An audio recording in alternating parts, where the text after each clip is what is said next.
Jeremiah 51 and 52. Congratulations on finishing the longest book in the Bible by volume.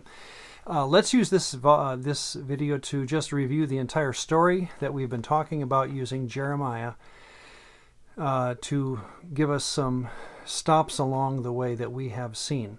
Again, this is all review based on our videos in the past. I would recommend going back and watching videos if you have any questions as to the things that I'll be saying here.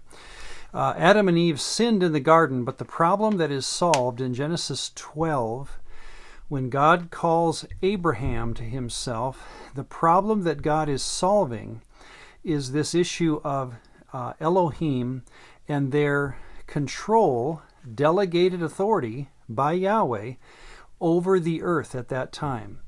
And Adam and Eve, of course, are the beginning of a problem, but that problem escalates all the way through Genesis 11 and the Tower of Babel, where humans are directing their worship toward created spirits. How will God solve that crisis of misworship? He does it by calling one man to himself, Abraham, who is known in the story to be the ultimate loyalist. That's how he's described. Genesis 15:6 is a paradigmatic way of describing him. Not a behaviorally good man in some ways, but certainly one who, based on his past where he was in Babylonia, and he comes out of that country and he gives his full allegiance to Yahweh that never wavers, he is our consummate loyalist in the story. He gives way, of course, to a nation, but their problem, we are told, is disobedience. Now, not again just general disobedience, but listen to Jeremiah 32:23. They came in and took possession of the land, but they have not obeyed your voice or walked in your law. They have done nothing of all that you have commanded them to do. 32:30. Because the children of Israel and the children of Judah have done only evil before me from their youth. That disobedience is mostly described again in terms of their willingness through their kings and prophets and priests to give loyalty to other gods and not Yahweh. That is the principal problem that we have been noticing in the Old Testament story. What has that brought us to? Well, this is Jeremiah 52. Verse 13, Nebuchadnezzar burned the house of the Lord and the king's house and all the houses of Jerusalem. That is, all the houses of the great ones he burned with fire.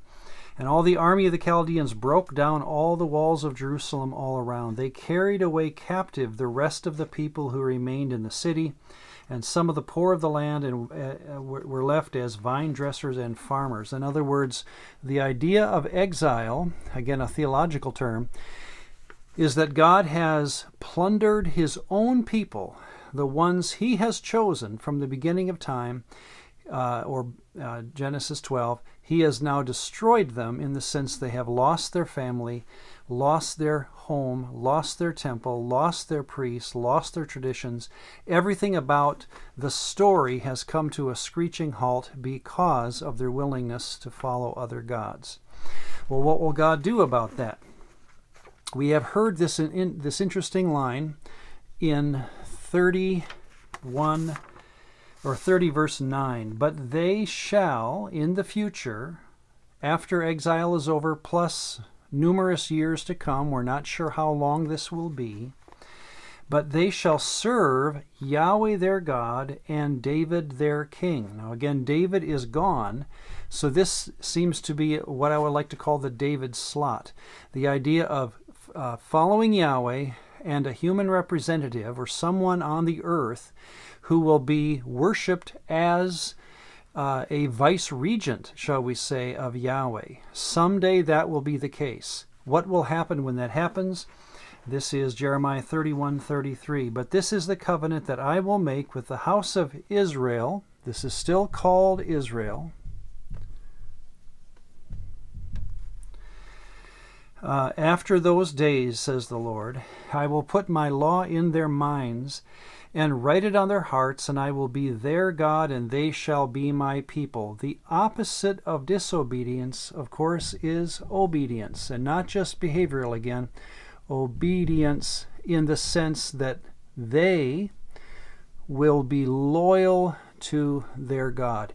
It will spring from their heart. It will not be written on tablets of stone that ended up not being obeyed, but it will come from a matter of the heart that this group called Israel, and I'm putting it in quotes because think of the story. We have not gotten here yet.